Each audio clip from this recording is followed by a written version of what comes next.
UPSC के इच्छुक उम्मीदवार आईएएस और आईपीएस बनने के लिए जी जान लगा देते हैं। हर साल लाखों उम्मीदवार यूपीएससी की परीक्षा देते हैं, लेकिन कुछ ही इसे पास कर पाते हैं और जो पास होते हैं उनकी असली परीक्षा तो आईएएस और आईपीएस बनने के बाद शुरू होती है। कुछ अधिकारी सत्ता के सामने झुक जाते हैं तो कुछ अपनी ईमानदारी को लेकर किसी भी हाल में समझौता नहीं करते हैं, लेकिन ऐसे ईमानदार अफसरों को अपनी ईमानदारी की कीमत कई बार ट्रांसफर होकर चुकानी पड़ती है।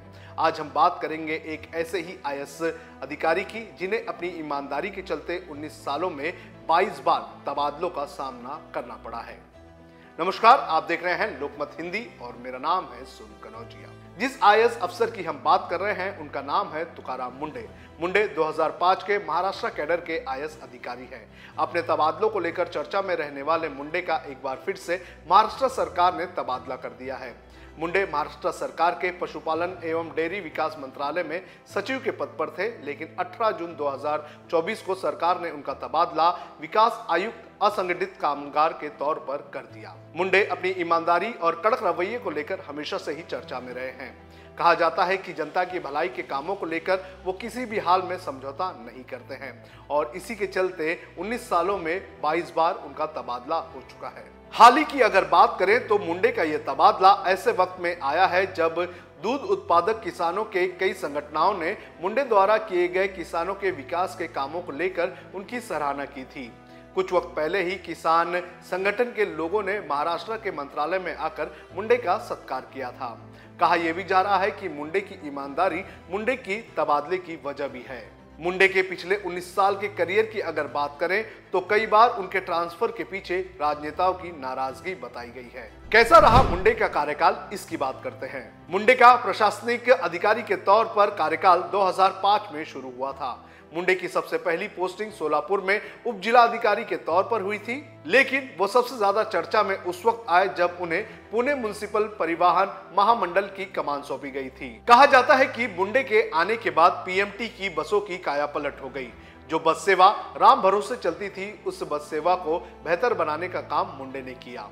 इतना ही नहीं, मुंडे के चलते पीएमटी के अधिकारी भी समय पर ऑफिस आने लगे थे। मुंडे डिसिप्लिन को लेकर काफी सख्त रहे हैं।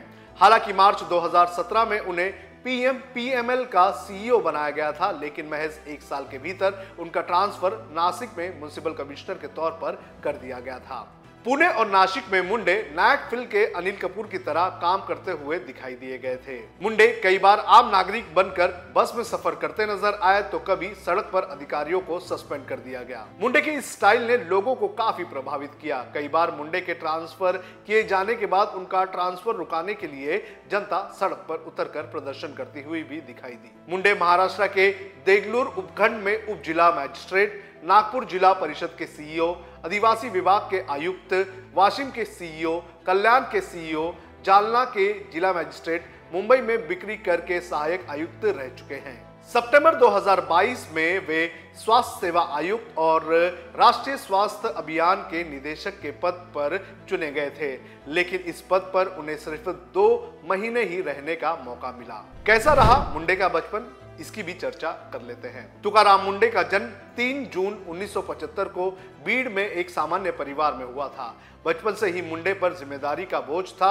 मुंडे पढ़ाई के साथ खेत में किसानी का काम भी किया करते थे। जिला परिषद की स्कूल में उन्होंने अपनी प्राथमिक शिक्षा प्राप्त की और उसके बाद वो औरंगाबाद के एमजीएम कॉलेज चले गए। यहाँ उन्होंने पॉलिटिकल साइंस में ग्रेजुएशन और पोस्ट ग्रेजुएशन पूरा किया, जिसके बाद उन्होंने सिविल सर्विस की तैयारी की। हालांकि पहली और दूसरी कोशिश के बाद तीसरी कोशिश में उन्होंने यूपीएससी को क्रैक किया। अब बात करते हैं मुंडे से जुड़ी हुई कंट्रोवर्सीज की। तुकाराम मुंडे की अगर बात करें तो उनका लगभग पूरा कार्यकाल कंट्रोवर्सीज से जुड़ा रहा। मुंडे का काम करने का अंदाज राजनेताओं को कभी भी रास नहीं आया, जिसके चलते मुंडे के खिलाफ कई बार राजनेताओं ने शिकायत की। मुंडे के खिलाफ काफी शिकायतें चुने गए प्रतिनिधियों की बात नहीं सुनने को लेकर रही हैं। 2016 में नवी मुंबई म्युनिसिपल कॉर्पोरेशन में उनके खिलाफ नो कॉन्फिडेंस मोशन लाया गया। उस वक्त मुंडे नवी मुंबई के म्युनिसिपल कमिश्नर थे। यहाँ पार्षदों का कहना था कि मुंडे उनकी बात नहीं सुनते हैं और एक तानाशाह की तरह काम करते हैं, जिसके बाद मुंडे के खिलाफ नो कॉन्फिडेंस मोशन पास हो गया।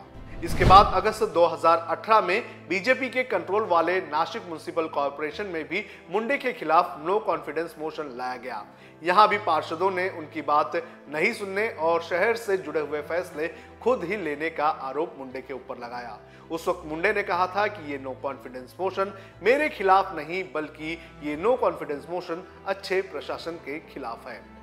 8 जून 2020 में नागपुर के गणेशपेट पुलिस स्टेशन में उनके खिलाफ कोविड के नियमों के उल्लंघन का आरोप दर्ज किया गया और इसके तुरंत बाद 28 जून 2020 को उनके खिलाफ Nagpur sustainable city development corporation की एक अधिकारी की तरफ से मानसिक प्रताड़ित करने का आरोप भी मुंडे के ऊपर लगा, जिसके बाद उनका ट्रांसफर मुंबई कर दिया गया।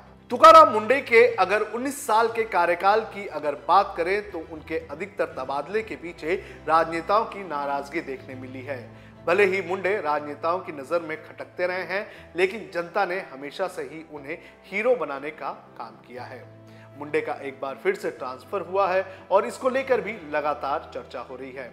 आपको क्या लगता है कि क्या मुंडे सही है? आप कमेंट करके हमें जरूर बताएं।